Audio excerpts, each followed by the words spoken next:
I was at a viewing at Television Centre that went on a bit too much, and the viewing included the interview I did with Colonel Gaddafi back at the beginning of March. And it brought it all back, really, as the producer who was doing it said to me, we're going to start with this because it was a very zoological experience, as he put it. And there's a bit, the bit at the beginning where you always need that material to talk it in, so that there's a picture of me walking down the corridor next to Colonel Gaddafi, and I did have a bit of a smug grin on my face, but that wasn't because we were interviewing Colonel Gaddafi. It was because Christine Amanpour had tried to just get in front of me, and I'd managed to outmaneuver her. So I was quite pleased about that. But, in that situation, what do you say? I mean, what do you say to one of the world's leading despots when you meet him for the first time, particularly since, of course, as a good journalist, I remember being trained as a BBC journalist many years ago, you don't shoot your boat first, don't ask the questions before the interview starts. So all I managed, and it wasn't used in our 10 o'clock piece, but it was used on a Channel 4 comedy show, was, well, this is a nice restaurant, isn't it?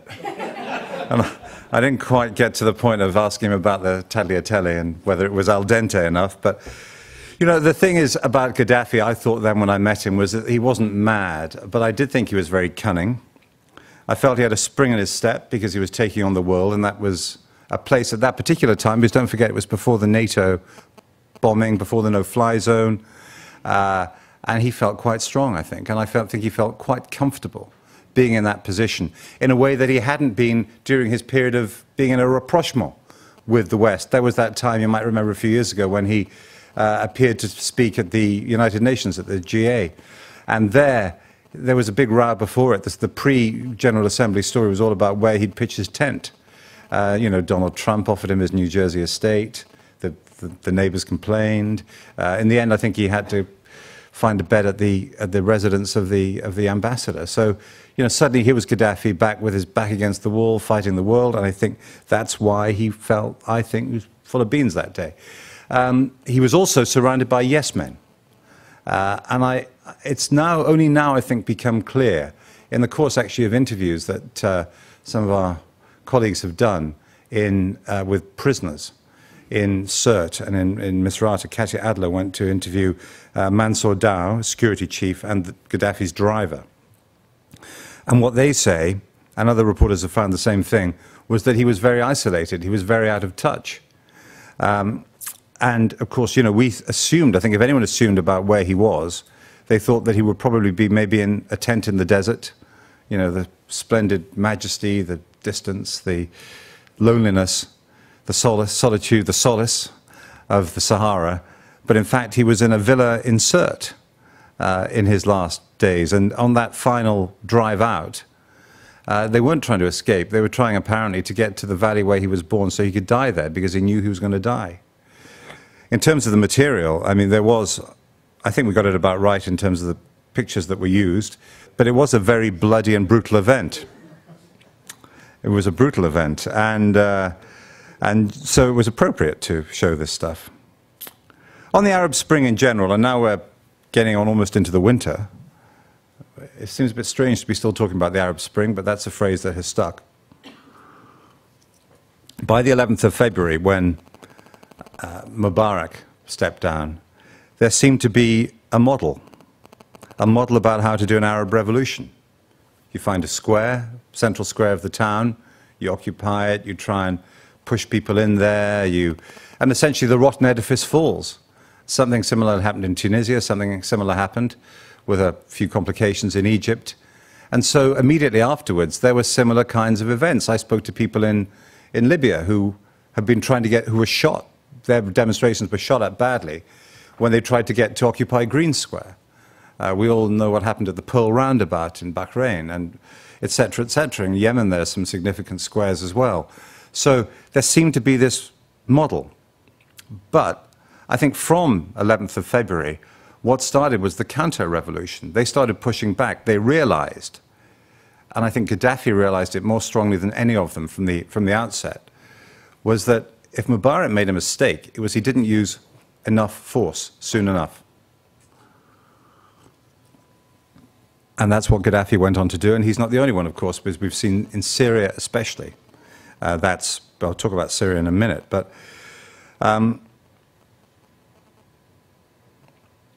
so the question is now, does the denouement in Libya show that the counter-revolution can be defeated by foreign intervention? Well, maybe it does. The thing is, there isn't going to be that kind of foreign intervention unless things really change radically as far as Syria is concerned. So that change there is going to come from inside, I would say.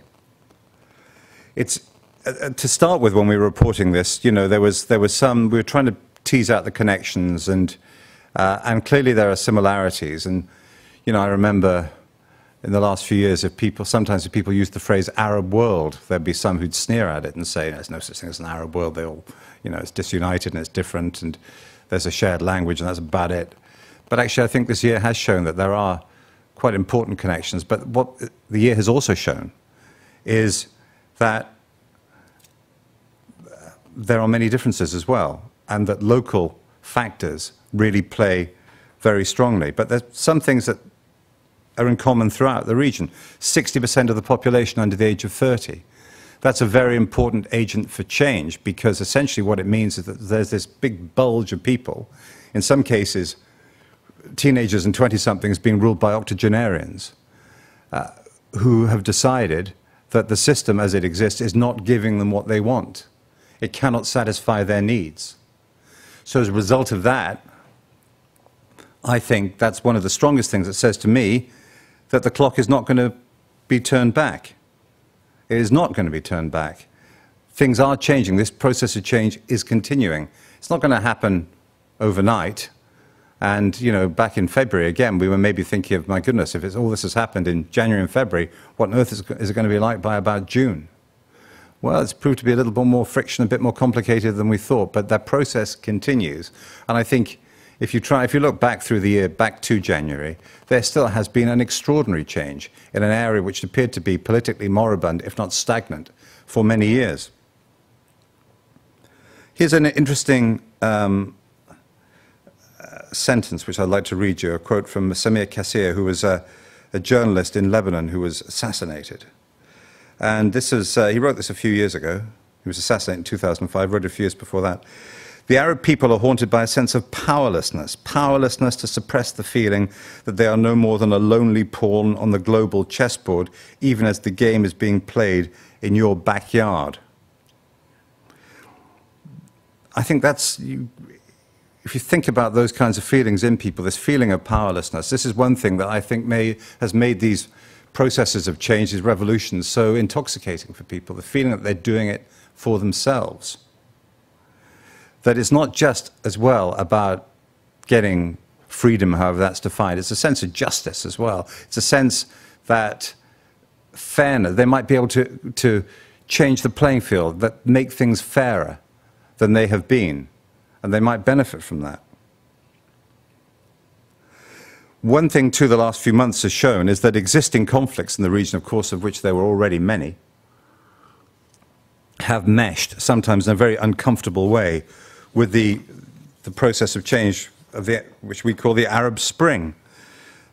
Some of what's happened in Bahrain and Yemen are good examples of that. Saudi responses to Bahrain, a lot of it's conditioned by their feelings about Iran. The fact that we have this extraordinary situation of important people in Saudi Arabia condemning the crackdown on civilians in Syria. You know, if you think about it, Saudi Arabia, not a country renowned for its love of demonstrations against the regime itself. But they too, why are they concerned about that? Well, one of the reasons is, of course, that Syria is Iran's only real friend in the world. What are the lessons for dictators, other dictators? I think that the recent interviews, sadly it wasn't one that we got, but that the Sunday, Mr. Gilligan got for the Sunday Telegraph, suggests that in his way, President Assad of Syria is as out of touch and probably surrounded by yes men as Gaddafi was. But I think that if you take even at less than face value the kinds of things he was saying, I think it shows that he is very out of touch. Maybe he's bought his own arguments about Islamist extremists in Syria, that they are trying to take over the country.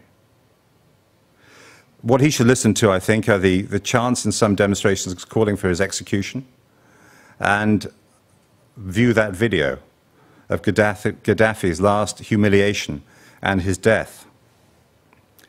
Syria is really important in the region, and it should be really important to us. And I think in some ways we haven't done, well, in many ways we haven't done enough on it. We've been very tied up with Libya, especially in the last months, for good reasons. But now there's a push on to try to do more about Syria and get better placed for that, which I think is all to the good. If we'd managed to get in and work freely on a consistent basis in Syria in the way that we were able to do in Libya, fairly freely, we were able to work anyway, and in Egypt especially, it would have been absolutely as big on our airwaves as those countries were. But instead, you can be forgiven to think sometimes it's just, you know, it's fuzzy pictures, maybe it's an ooh, we still need to do more. And I think that the fact that news gathering is now pushing to put a greater commitment into coverage of Syria means that has to be matched by an equal commitment from program editors to run the stories in good positions, even if, you know, it might end up looking the same every now and then, because if we're not getting in there, what's it going to be? You know, there'll be UGC video, but it's a very important unfolding story. What do we know about what's happening in Syria? Appears to be becoming more militarized from the opposition side in response to the iron fist of the regime. Many people would argue, the regime would say it's been militarized from the very beginning, and as a result of that, that's why they've been forced to use weapons against it. As it becomes more violent, it seems to be forced into a sectarian mold, increasingly, which is not where it began. Christians and sections of the rich Sunni middle class appear to be buying the regime's argument about the dangers of extremism. Certainly Syrian Christians who I'm friendly with all seem to agree with that. They say, look, we had madmen bashing on the door of our church at Easter. Ever since then, I've supported the regime. Minorities in what's quite a diverse country, scared of what they see as the dangers of religious and radical Islam. There's not going to be a chance of Western intervention the way that things are. What would it take? Well, even if they were willing to do it, what would it take? It would take a big, absolutely unvarnished appeal from the Arab League. It would take a UN Security Council resolution, probably a series of them. They can't get a sanctions resolution through the Security Council at the moment. So that's a non-starter. So it's not going to be on the lines of Libya, though there is I think a sort of a feeling around at the moment that now that Libya's, you know, all those planes have got nothing to do now, Libya's done, we can move them on to somewhere else. It's not going to be that simple. There could be other kinds of foreign intervention. Turkey is something to keep an eye on. The Turks, there was a good piece in the New York Times the other day, the Turks are appearing to, according to this piece, sheltering someone who's running an outfit called the Free Syrian Army. He's staying in a camp which is protected by Turkish soldiers. There's been talk that perhaps if things deteriorated further, they might go and try and set up a safe area. Certainly the Turks are watching it very closely, and one of the stories, again, that we need to get on more, I think, this year, is the Turkish story. One of the big winners of this year have been the Turks. They've played a pretty strong diplomatic game, and the position that they're in gives them quite a lot of traction in terms of trying to intervene in ways that benefit them, and they are influential. I think one of the senior Turkish leaders said recently, we regard Syria as an internal affair for us. So they're taking a very close look at it, and of course militarily they're way more powerful than the Syrians, but they are also a NATO country. It's more complicated in Syria because, well, if you like, why isn't Syria Libya? Libya is quite an isolated country. It's a very large country. I think I read somewhere 5 times the size of France. Anyway, it is very big. Short distances on that map take ages to drive, believe me. And It's got quite a small population. It's quite isolated from its neighbors. Whereas Syria is the absolute polar opposite of all of that. It's got quite a big population. It's a much smaller country. And it's connected to all hardwired to all the Middle East conflicts. And the fear is that if you, and this is as much in the West, and it's the threat that's being made as well by Assad, that if you intervene there and it goes wrong, then everything short circuits and things could get much worse on a wide variety of fronts. So I think Assad is playing up this idea that Syria is potentially a bit of a bomb. And I think it could be, actually. I think that it's looking increasingly as if more weapons are being used. I was in Beirut about 3 weeks ago, and I was having dinner with some businessmen, and one of them was a guy from Tripoli, Lebanese Tripoli, up on quite near the border with Syria, up there, which has, in fact, an Alawite community in it, the same group as Assad. And he said to me, you know, it's tough. I said, how's business? And he said, business is tough in Tripoli at the moment. I said, why is that? He said, well, it's all because we can't find storage space, warehousing. You know why? I said, no. He said, they're full of weapons. He said, the warehouses, they're full of weapons. People, the Sunnis there are bringing in weapons. He was a Sunni. He said, the weapons are coming in, and these are partly for use in case of trouble inside Tripoli because of there's ongoing, long-running tension there between the different communities.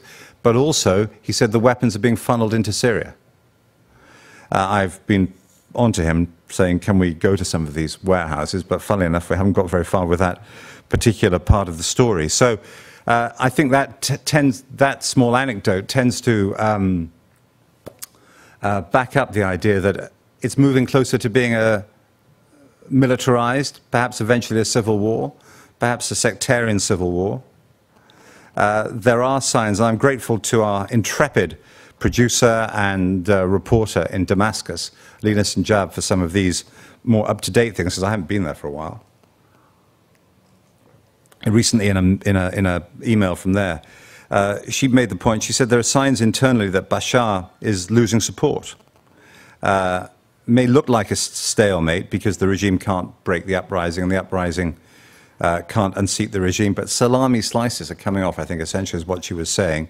One of the things that has been very important to Assad is the support of businessmen. Business support is waning because the economy is going downhill. Defections from the army are not breaking the army.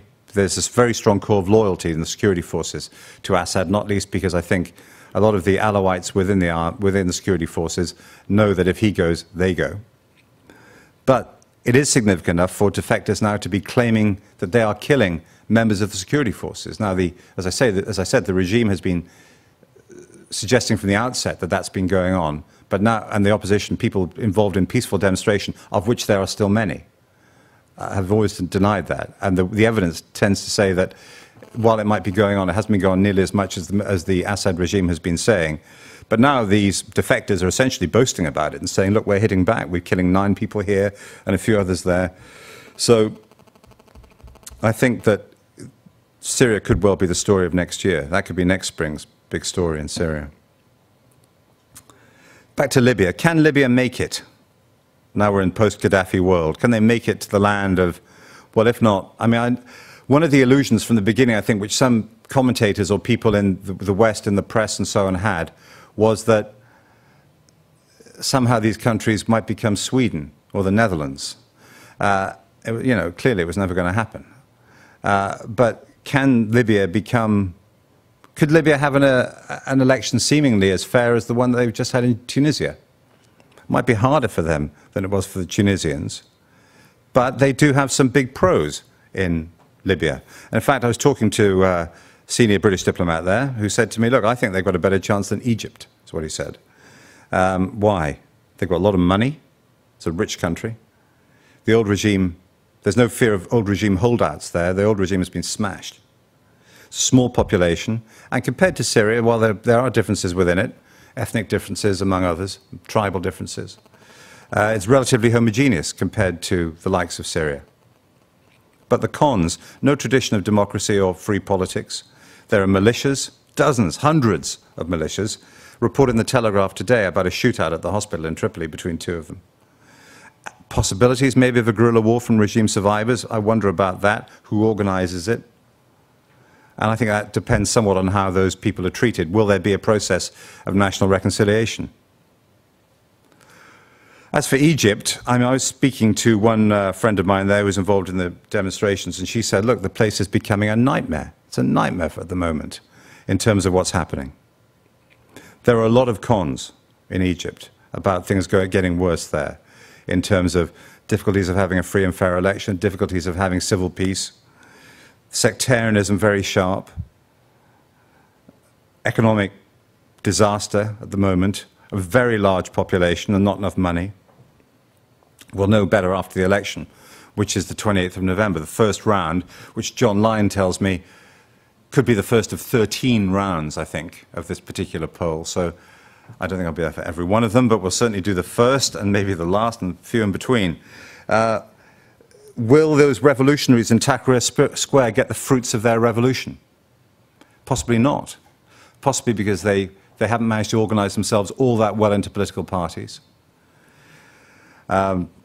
Islamist parties, the Muslim Brotherhood is doing well, but not just the Muslim Brotherhood. But there is this feeling, I think, when you go to Cairo at the moment, that among people who were involved in those demonstrations was that they cut off the head of the beast, but the body survived, and now the body may well be growing another head. You know, what is the difference? Again, as senior diplomats have been saying to me lately, what is the difference exactly between Mubarak and Tantawi, the field marshal, who's in charge of the country at the moment? Similar kinds of backgrounds in some ways. Obviously, he's an old man, but Egyptians do know how to protest. They know the power of protest, the efficacy of protest. And even the Muslim Brotherhood has recently lost ground to other religious parties because it's been seen to be too close to the military regime. So perhaps there's hope there for some Democrats. I just want to end with one story about... I am not ashamed to admit, as someone covering the Middle East, that I did not see this coming in the way that it did. And I don't know any other journalist who did, frankly, who predicted it. In fact, one night in Cairo, towards the end of the events there, I think just after Mubarak was overthrown, we actually had time to sit down for dinner. I was talking to some of them. There's Newsweek were there, the FT, a few others, and a few Americans. And someone started, I won't say who, started saying, well, of course I did see this coming. And someone else intervened and said, did you write it? Tell me when you wrote it. Did you write the story? If you didn't write it, it doesn't count. Didn't see it coming. I didn't see it coming. And my comfort in all of this was the demonstrators didn't see it coming either. One of the people I got to know there said to me that, she said, you know, we tried to organize on Facebook, but that was really for us. Because actually, and for the middle classes, because, you know, I think it's 37, 38, maybe it's 42% of Egyptians are illiterate. Personal computer ownership is under 10%. It's not a wired country. So she said the Facebook stuff was important, but we then printed leaflets. And we gave them out, and we decided on that first day to start from a poor area because it was a public holiday and we thought there'd be more people on the streets, and if they saw the demonstration, they might follow us. But we had no idea. And she said it was only when we crossed a bridge over the River Nile, and I looked back, and I saw that there were 10,000 people following us. I thought, my God, we've got something here. This is really happening. This is really happening. And her colleague chimed in, and he said, look, I've been doing this for years. I've been involved in demonstrations for years, because there always have been demonstrations in Egypt. He said, and I thought it would be the same as usual. 10 minutes shouting, and then I'll be in the back of the police van getting kicked. And it didn't happen. They were as surprised as we were. One thing that we need to get to the bottom of, and which I would like to do that in you know, longer form stuff, and I'm trying to, is why it worked this year and not in other years. But it's a different kind of story. I think I should end there, because the thing about this story is it's not finished. I don't think at the end of the year we can look back and think, wow, that was good, wow, so we can relax now. Not at all. Because there's Syria, there's Yemen, there's Bahrain, there's the political fallout in Egypt and in Libya, and of course in Tunisia as well. This whole thing will continue. It's going to keep us all very busy, which is why I'm so pleased the BBC is so committed to the Middle East coverage. Mark?